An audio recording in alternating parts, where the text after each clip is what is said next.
You know what? I think I was wrong about YouTube. I understand that YouTube is potentially a platform that will allow you to earn ridiculous amounts of income.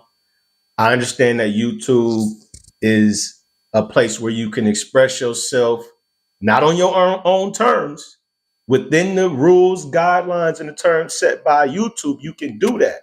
But if your content is really not in line with what the algorithm wants or is pushing or is looking for, YouTube is not going to be what you think it's going to be. And that's where I was wrong about YouTube. I was thinking that I would be able to get on YouTube, make the kind of content that I want to make, and still be able to achieve the success that I set out for myself. And in this journey of 2025 that I started in January, where I set out to take YouTube seriously, do everything that I have to do to get monetized, which is the 1,000 subscribers of 4,000 watch hours, which is crazy. That is the hardest thing to achieve is 4,000 watch hours. You know how hard it is to get somebody to watch your YouTube channel for 4,000 hours and you're not famous? You don't have no type of track record on the platform. You just a regular person trying to achieve these lofty YouTube goals, just like I did. But just like everybody else out there is trying to do it, you have no idea how difficult it is to get somebody to watch you for 4,000 hours if you're not playing into what the algorithm is promoting and wants people to see. I found myself learning so many different things since January. It's been 10 months. In 10 months, I've achieved every single YouTube goal that I set out for myself. I even earned my first paycheck. It hasn't come yet. It's supposed to be coming at the end of this month or October 20, whenever they pay. So in October, I'm going to be receiving my first YouTube payout. And I'm going to make a video about that. I even told myself that I'm not even going to consider myself a YouTuber until I start earning money from the content and the efforts that I put forth on YouTube.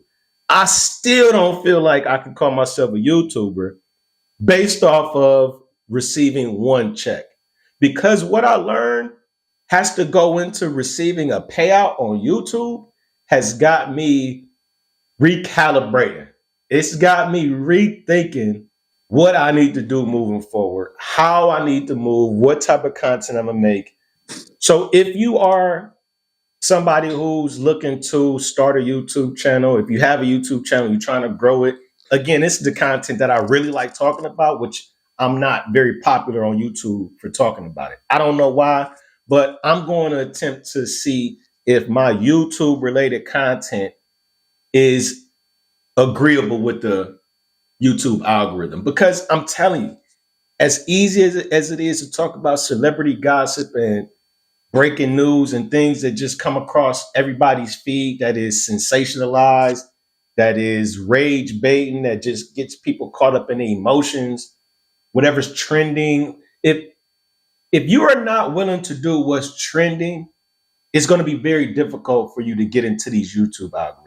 And it's also difficult to get into algorithms without copying what you see from other people. And me like going through this whole 10-month journey from really having a couple dozen views to then going to all the way up to a video where I had like 10,000 views unexpectedly, which kind of let me pass through all the requirements that I need to get monetized. You start to see that you can fall out of favor of the algorithm. And here's the thing that I really, really learned. The thing I learned most that got me really thinking about this whole YouTube as a business, YouTube as a way to earn income, is that it's hard for me personally to put 100% effort and to go all in for things that I can't control, where the outcome is not related to anything that I do specifically. So it's like you can do all the things that you need to do to quote unquote make a good YouTube video.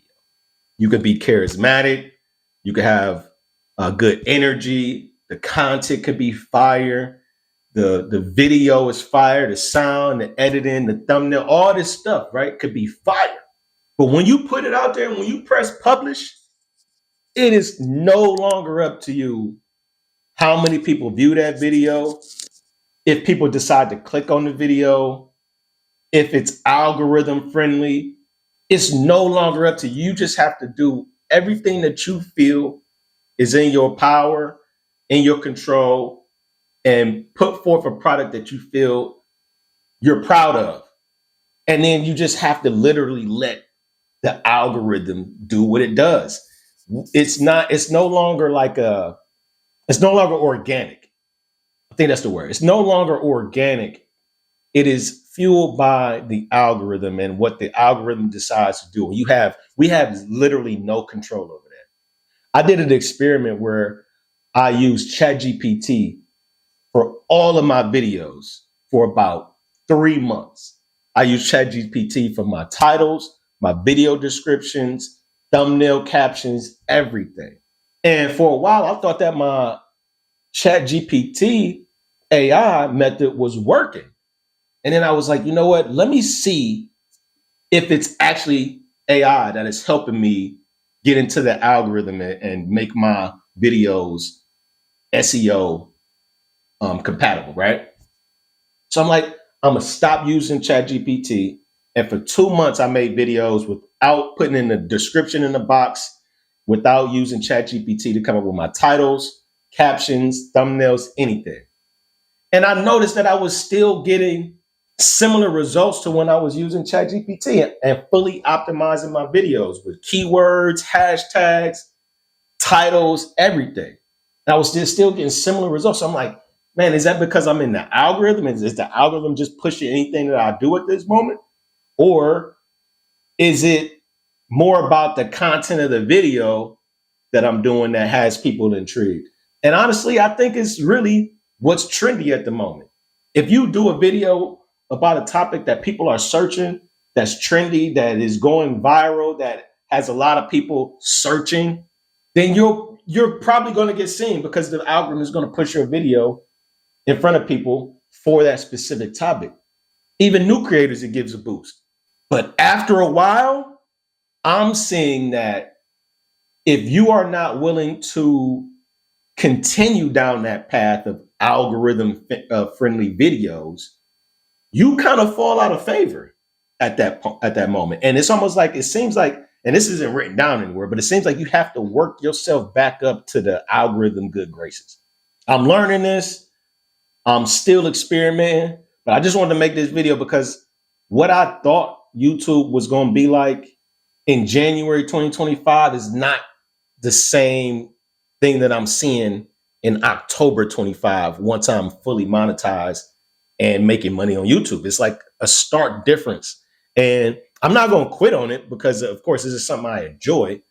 You know, this doesn't really take a whole lot of effort or work on my behalf. It is time consuming, but if you can make money doing something that you enjoy and have fun doing, why not do it? And just let the chips fall where they may. But I'm learning. So I think what I'm going to do is I'm going to start at least making videos about what I'm learning on YouTube, my experiences, and start sharing that with, just motivate small creators. Because I fell into a funk and I didn't want to make no videos. Like I really didn't, because of what I'm seeing and what I'm learning. It was a little discouraging. So if you felt like that in the past dealing with YouTube, man, let me know how you get out of that funk. If you learn some things to help you move forward with just creatively ideas, just staying focused, share some of those in the comments because I could use it. Like I watch a lot of small YouTubers because that's the space that I'm in. I don't really model myself after the big wigs out there that are famous and have hundreds of thousands of subscribers. No, I model myself after people who are in the same boat as me. 2,000, 5,000 or less subscribers, and you getting maybe 1,000 views or less per video. Like that's really where I'm at. But I get motivation from different places, man. If you got something for me, drop it in the comments. I appreciate y'all listening to the video. It's your boy J Matt, man. I'll be back for another one. I'm out.